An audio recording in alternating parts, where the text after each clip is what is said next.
ચાલો મિત્રો, આજે આપણે બનાવીશું ગુજરાતીઓની ફેવરેટ અને 5 થી 10 મિનિટમાં બની કોબીજનો કાચો પાકો સંભારો.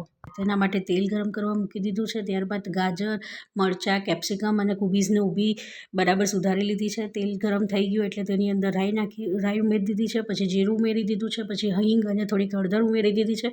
લીલા મરચાં અંદર એડ કરી દીધા છે. ત્યારબાદ એમાં કેપ્સિકમ એડ કરી દીધા છે. પછી ગાજર એડ કરી દેવું. ત્યારબાદ લીલી સમારેલી કોબીજ એડ કરી દેવી.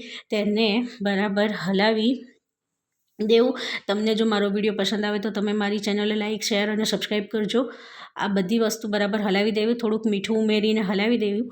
ત્યારબાદ તેની અંદર થોડુંક મરચું અને હળદર ઉમેરી દેવી અને તેને બહુ ચડવા નહીં દેવું, થોડુંક જ ચડવા દેવું. એ કાચું પાકું જ ખાવાની બહુ મજા આવે છે. આ સબ્જીને તમે પછી રોટલી, ભાખરી, પરોઠા સાથે તમે ખાઈ શકો છો અને ખાવામાં ખૂબ જ સ્વાદિષ્ટ લાગે છે. તેને લીલા ધાણા અને લીલા લસણથી ગાર્નિશ